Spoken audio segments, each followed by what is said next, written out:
আসসালামু আলাইকুম।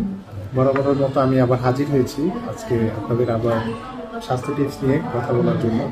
তো বিগত দুইটা ভিডিওসে আপনাদের সবার রেসপন্স খুবই আশানুরূপ সাড়া ফেলেছে।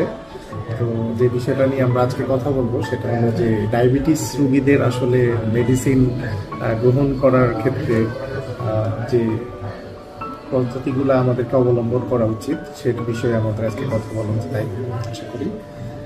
তো আশা করি সকলে ভালো আছেন। আর ডায়াবেটিস আসলে পেশেন্ট এমন পরিবার নাই যেখানে আসলে ডায়াবেটিস পেশেন্ট নাই, এমন কোনো পরিবার আছে বলে আমার মনে হয় না এখন এই মুহূর্তে। তো যে একটা বিষয়ে ডায়াবেটিস রোগীরা ফিল করে সেই বিষয়টা হলো যে আসলে তাদেরকে অনেক ডায়াবেটিস রোগীকে দিনের মধ্যে 2 বেলা বা 3 বেলা তাদের ড্রাগস নেওয়া লাগে। তো সেক্ষেত্রে দেখা যায় যে তাদের এক ধরনের মেডিসিন না খাওয়ার বা ভুলে যাওয়ার একটা প্রবণতা দেখা যায়, এবং অনেক সময় তারা এটাকে এক্সট্রা বার্ডেন হিসাবে মনে করে। তো আমি এই যে ডক্টর হিসেবে একটা কথা বলতে চাই, সেটা হলো যে আসলে ডায়াবেটিসের মেডিসিন কেন আপনি রেগুলারলি কন্টিনিউ করবেন। নাম্বার 1 কারণ হচ্ছে যে আমরা যেমন প্রতি বেলা আমাদের যেমন খিদা লাগে, আমাদের যেমন খাবার প্রয়োজন হয়, এই খাবারটা খাওয়ার পরে আমরা যারা স্বাভাবিক সুস্থ মানুষ আছি তাদের শরীরে ব্লাড সুগার যে লেভেলটা আছে সেটা একটা নির্দিষ্ট সময় পরে স্বাভাবিক হয়ে আসে। এটা ডায়াবেটিস রোগীদের ক্ষেত্রে হয় না। তো অনেকের প্রশ্ন যে আসলে ডায়াবেটিসের ওষুধগুলো কেন খাওয়ার আগে অথবা পরে আমাকে এবং কেন সারা জীবনই খেয়ে যেতে হয়। তো বিষয়টা হলো যে আপনি যখন ডায়াবেটিস আক্রান্ত হন তখন আপনার শরীরে ইনসুলিনের যে কার্যক্ষমতাটা সেটা অনেকটা কমে যায়, অথবা সেন্সিটিভিটি কমে যায়, বা অনেকের ক্ষেত্রে ইনসুলিনের ঘাটতি দেখা যায়। সেক্ষেত্রে আমাদের অবশ্যই ইনসুলিন দেওয়া প্রয়োজন হয়ে যায়।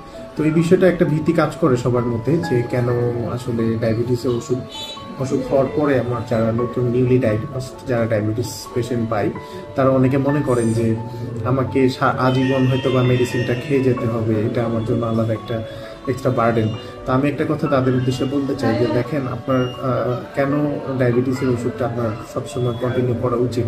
1 নম্বর রিজন হলো সেটা হলো আপনি যে খাবার খাচ্ছেন, যখন আপনি খাবার খাওয়ার সাথে সাথে রক্তে যখন গ্লুকোজের পরিমাণটা যখন অধিক মাত্রায় বেড়ে যায়, সেটা আপনার শরীরের বিভিন্ন অঙ্গের বা অর্গানের জন্য হচ্ছে অনেক বেশি ক্ষতিকর। তো সেক্ষেত্রে অবশ্যই আপনার ডায়াবেটিস মেডিসিনটা গ্রহণ করাটা জরুরি হয়ে পড়ে। ডায়াবেটিস রোগীরা যখন আসলে ডায়াবেটিসের যে ওষুধটা নেওয়া বন্ধ করে দেয় তখন আসলে যে শারীরিক যে ক্ষতিগুলোর সম্মুখীন হয় এটা খুব একটা তাৎক্ষণিকভাবে আমরা রেজাল্টটা আসলে ফিল না করতে পারলেও দীর্ঘস্থায়ীভাবে আমার শরীরের মধ্যে বিভিন্ন রকম সমস্যা তৈরি করে।